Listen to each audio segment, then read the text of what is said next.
बड़ी खबर आपको बता दें, जहां सुपेड़ी के मुरली मनोहर मंदिर विवाद में महंत रविदास बापू का बयान सामने आया है। गांव वालों के आरोपों को खारिज करते हुए महंत ने मंदिर को सनातन धर्म का मंदिर और सभी के लिए खुला बताया। विवाद बढ़ने पर मंदिर परिसर में कड़ी पुलिस सुरक्षा तैनात कर दी गई है।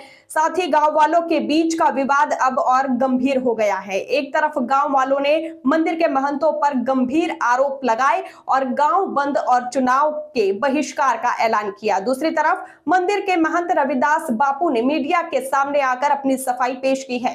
विवाद के बाद किसी भी अनहोनी को रोकने के लिए मंदिर परिसर में बड़ी संख्या में पुलिस तैनात की गई है। फिलहाल प्रशासन की तरफ से मंदिर की गरिमा और गांव की शांति बनाए रखने की कोशिश की जा रही है। सनातन धर्मनी जय, द्वारकाधीशनी जय। श्री मुरली मनोहर मंदिर ट्रस्ट सुपेड़ी एटले के संत रविदास कालनी जे घटना ए घटनाथी तो विशेष आ मंदिर तो सनातननुं छे। सनातन मंदिर में जो अहीं कोई भेदभाव होय तो अयोध्या ज्यारे प्रतिष्ठा थई 4000 संतों में मने पण अहींया आमंत्रण हतुं એટલે મંદિર સનાતન છે એ પ્રૂફ થઈ ગયું। એથી વિશેષ કે હમણાં જે સંઘ દ્વારા 100 વર્ષ પૂર્ણ થયા એમાં જે ધોરાજીમાં 12 જગ્યાએ જે મહાસંમેલનો હતા હિન્દુ રાષ્ટ્રના એમાં 6 જગ્યાએ તો મારું પ્રતિનિધિત્વ હતું।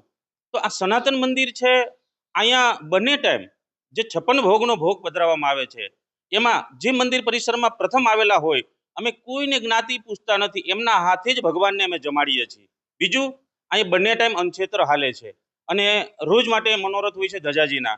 તો અહીંયા વિશેષ જેટલા મનોરથ થઈ ગયા એમને પણ આપ પૂછી શકો છો કે ભાઈ અહીંયા કોઈ બીજા ટેબલ મુકાતા નથી। એક ટેબલ ઉપર મનોરથી સર્વ ભક્તગણ અને હરેક જ્ઞાતિના અને હું પણ સાથે એ ભોજન પ્રસાદ લઉં છું। એટલે વિશેષ આ મંદિરમાં કોઈ ભેદભાવ નથી અને આ મંદિર સનાતનથી હાલતું મંદિર છે અને બધા ભક્તગણોને સાથે લઈ અને આ મંદિર હાલતું મંદિર છે। હવે સનાતન જે ધર્મની વાત આવે તો સનાતન ધર્મમાં હું તો મારા ભજનમાં છું। વિશેષ શું કોઈને વિચારોમાં પરિવર્તન હોય એ તો હું મારા ભજન મારા દ્વારકાધીશના ચરણોમાં લઈને મારું ભજન કરું છું। મને વિશેષ તો બહુ કંઈ ધ્યાનમાં નથી, પણ જે કંઈ ઘટના છે એ મને આપના મીડિયા દ્વારા ध्यान થઈ છે। તો વિશેષ ભગવાનને પ્રાર્થના કે સરસ મજાનું બધું કાર્ય એ સંપન્ન કરે અને બધાને સરસ આશીર્વાદ આપે।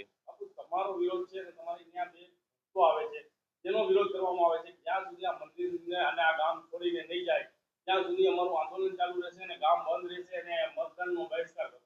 પણ જો મંદિરમાં તો અનેક ભક્તગણો આવતા હોય, એમાં ખાસ વિશેષ અમુક ભક્તગણો હોય એ મંદિરની વિશેષ સેવા ચાકરી કરતા હોય, હવે એમની સાથે એને વિરોધ છે એમાં તો હું તો અજ્ઞાનતાથી વાત કરીશ કે ભાઈ એમની સાથે વિરોધમાં એમાં તો બીજું તો હું શું કહી શકું। પણ સનાતની મંદિર છે તો સનાતની ભક્તો બધા ગામ પણ એટલું બધું અહીંયા એક્ટિવ છે, ગામ પણ ભક્તજનો આવે છે, પણ વિશેષ બહુ આ વિશે મને કઈ ધ્યાનમાં નથી। આખું ગામ કે વિરોધ કરે છે, હવે આ તમને બહાર કાઢવાની વાત છે, તમે કઈ રીતે જોવો છો? હું તો પ્રભુના દ્વારકાધીશના ચરણોમાં ભજન કરું છું। વિશેષ જેવા જેના વિચારો છે પ્રભુ બધાને સરસ મજાના આશીર્વાદ આપે। હવે વિશેષ તો ઠાકરજીના ચરણોમાં હું લઈને વાત કરીશ કે ભાઈ સનાતન તો સનાતન છે, આદિ અનાદિથી સનાતન હાલ્યું આવે છે અને સનાતનની જીત થઈ છે તો સનાતનની જીત થશે।